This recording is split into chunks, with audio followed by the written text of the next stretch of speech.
समय मिले थे?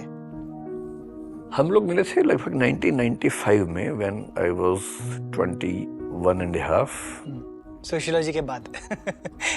नहीं, लगभग सेम टाइम। हाँ, Okay. उसी समय पढ़ ही रहा था कॉलेज में, दिल्ली यूनिवर्सिटी में। मैं एक साल सीनियर था, वो एक साल जूनियर थी। डिबेटिंग में ही बेसिकली मिलना हुआ था। She had come to listen to some debates, I was the participant. फिर हमारी बातचीत होनी शुरू हुई, कुछ संयोग भी उसमें रहे मिलने में। फिर हम लोगों ने 97 में शादी कर ली थी, वेरी अर्ली। मैं उस समय 23-23 साल का था। आपको इतनी जल्दी कैसे यकीन हो गया था कि this is the woman for me? इतना तुम सोचते भी नहीं थे उस समय। आजकल की जनरेशन बहुत सोचती है, क्योंकि इनके पास ऑप्शंस बहुत होते हैं। हमें तो कभी दिमाग में सब आता नहीं था। बात हुई, ठीक लगा तो हो गया, इतना क्या सोचना है। ओवर थिंकिंग भी तो प्रॉब्लम है अपने आप में। तो ठीक है, शादी कर ली। आपके रोल अपने रिलेशनशिप में हमेशा से इक्वल थे, या फिर आपने भी कुछ सीखने की कोशिश की जब वो आपकी लाइफ में आई हैं? मतलब हमारे घर में मेरा ख्याल है कि उनकी ज्यादा चलती है मुझसे ज्यादा, पर ये तो सबका ख्याल होता है शायद। पर मैं काफी हद तक ऑब्जेक्टिव हूँ, तो अगर उन्होंने कोई फैसला कर लिया तो जनरली वो सब मानते हैं। लेकिन हाँ, कुछ मामलों में फिर मेरी बात ज्यादा सुनी जाती है। तो डिवीजन ऑफ लेबर मेरे ख्याल से हमारा ऑलमोस्ट सिमेट्रिकल, ऑलमोस्ट इक्वल जैसा है। मतलब डोमेस्टिक स्पेस में हमें कह सकते हैं। एक मुझे काफी ये भी बहुत कूल चीज लगी कि एट दैट टाइम आपने दृष्टि IAS तरुण मैम के साथ फाउंड किया, which is not something that again अभी भी, मतलब फीमेल फाउंडर्स हमारी कंट्री के अंदर कितने कम है। ट्रेडिशनल अंडरस्टैंडिंग के जो मैं फाइट बैक कर कोशिश कर रहा हूँ, एक मेल इनसिक्योरिटी भी होती है ना, ये वर्किंग विद अ पार्टनर। आपको उन चीज़ों से कभी कोई स्ट्रेस नहीं था? You were very secure always. Ego को आपने कभी थॉटफुली ओवरकम किया है? मतलब ईगो तो आती है, इससे तो कोई नहीं बच सकता है। ईगो कभी कभी उनको भी आती होगी, कभी मुझे भी आती होगी। कई बार हमें लगता है कि हमारा सोचने का तरीका ही ऑथेंटिक है, ज्यादा ठीक है।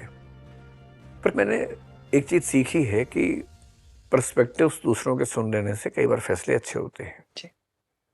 सो although she is not much into the management right now in दृष्टि, but many times whenever the crisis comes, she becomes a troubleshooter in some sense. जैसे किसी बहुत अच्छे टीचर को दृष्टि में लाना है और किसी वजह से हम नहीं मैनेज कर पाए, so maybe she will talk and that person will come. ऐसा 2-3 बार हुआ है। So फिर दूसरी बात है कि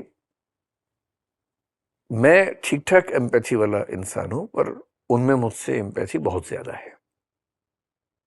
हमारी कंपनी, मेरा ख्याल है कि HR प्रैक्टिसेस में one of the best companies है। Like we are one of few companies जहां मेंस्ट्रुअल लीव भी पेड मिलती है। यस, आई थिंक बहुत कम कंपनियां भारत में ऐसी हैं। आप भी करते हैं? जी। लेकिन मैं ये ईमानदारी से महसूस करता हूं कि जो लोग हमारे काम करते हैं उनकी जितनी केयर वो करती है, मैं उतनी नहीं कर पाता हूं।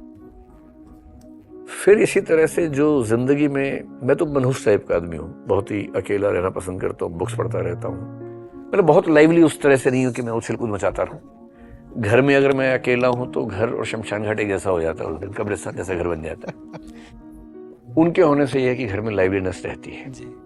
वो है तो शोर शराबा, हल्ला गुल्ला, कुछ ना कुछ होता रहेगा।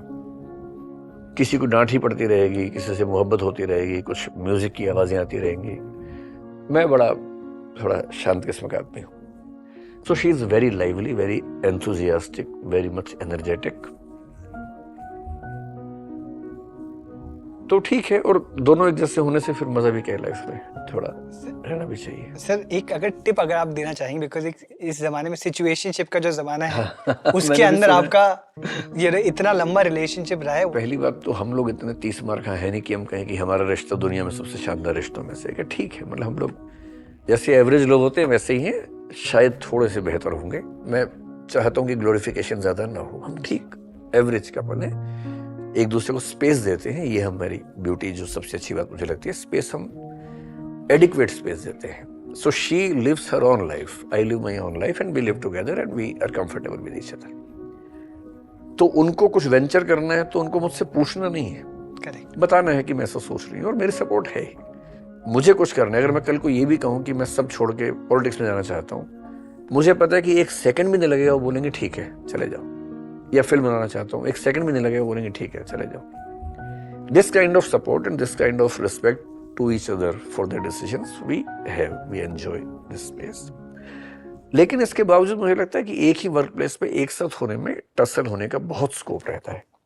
पर अगर हाँ एक ही फैमिली में है और कंफर्टेबल है तो एक ही ऑफिस में लगातार साथ में बैठ के अलग अलग डिपार्टमेंट संभाल लेना वो एक अच्छा तरीका है। सर